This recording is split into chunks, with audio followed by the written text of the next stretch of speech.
जळगाव. मराठा सरदार तुळाजीराव भोईटे यांनी जळगाव शहराची स्थापना केली. सोनं, केळी, कापूस आणि कडधान्यांचं हे प्रमुख व्यापारी केंद्र. ख्यातनाम कवयित्री बहिणाबाई चौधरी आणि ख्यातनाम निसर्गकवी बालकवी त्र्यंबक बापूजी ठोंबरे यांची जन्मभूमी. अहिराणी या मराठीच्या बहीण भाषेचं माहेरघर. ठिबक सिंचनासाठी प्रसिद्ध असलेल्या जैन इरिगेशनची कर्मभूमी. मात्र एवढं मोठं शहर असूनही जळगाव विकासाच्या बाबतीत पिछाडीवरच आहे. केळी आणि कापूस ही प्रमुख पिकं असतानाही त्यावर आधारित उद्योग इथं नाहीत. सिंचनाचे मोठे प्रकल्प नाहीत. तरुणांना रोजगाराच्या संधी उपलब्ध नाहीत. 3 मुख्य रेल्वे स्थानकं असूनही अनेक महत्त्वाच्या गाड्यांना इथं थांबा नाही. जळगाव मतदारसंघ हा भाजपचा बालेकिल्ला. 1999 पासून वायजी महाजन, हरिभाऊ जावळे, ए.टी. पाटील आणि उन्मेष पाटील यांनी भाजपच्या विजयाची परंपरा कायम ठेवली. 2009 मध्ये भाजपच्या ए.टी. उर्फ नाना पाटलांनी राष्ट्रवादीच्या वसंतराव मोरेंचा 96,000 मतांनी पराभव केला.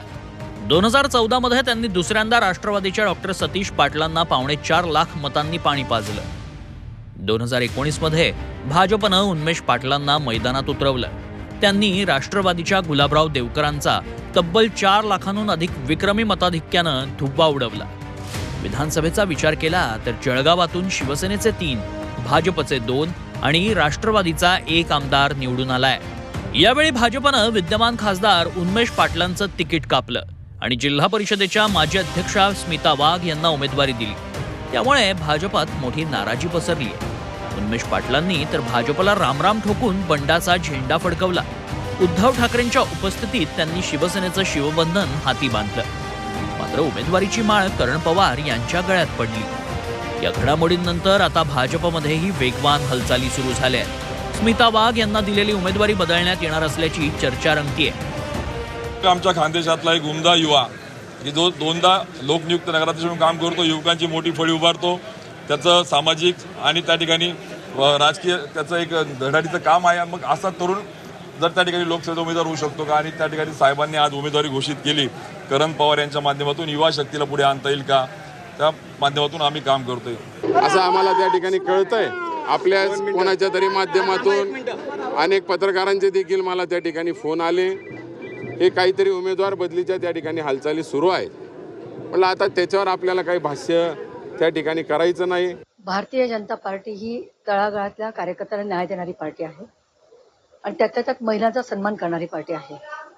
गेल्या 32 वर्षापासून मी पार्टीच्या माध्यमातून या ठिकाणी काम करते, ते विद्यार्थी दशेपासून. आणि मला असं वाटतं की ह्याच माध्यमातून ही उमेदवारी जी आहे ती त्या माध्यमातून मला दिली गेली आहे. कारण याच्यापूर्वी मी जिल्हा परिषदेला 3 वेळा निवडून आलेले आहे. जिल्हा परिषदेचा अध्यक्ष म्हणून या ठिकाणी मी कामकाज केलेलं आहे. यामुळे जळगावची निवडणूक यंदा फारच रंगतदार ठरणार आहे. जळगाव जिल्ह्यातील राजकारणात फारशा वेगवान घडामोडी घडतात आहे. उन्मेष पाटील यांच्या रूपाने महाराष्ट्रातला कधी नव्हे तो भाजपातून पहिला बंड झाला. त्यानंतर एकनाथराव खडसे पुन्हा स्वघर म्हणजेच भाजपामध्ये सामील करून घेतले जाणार का? या सगळ्याचा परिणाम जळगावच्या निवडणुकीवर होणार हे नक्कीच. वाल्मिक जोशी, झी 24 तास, जळगाव.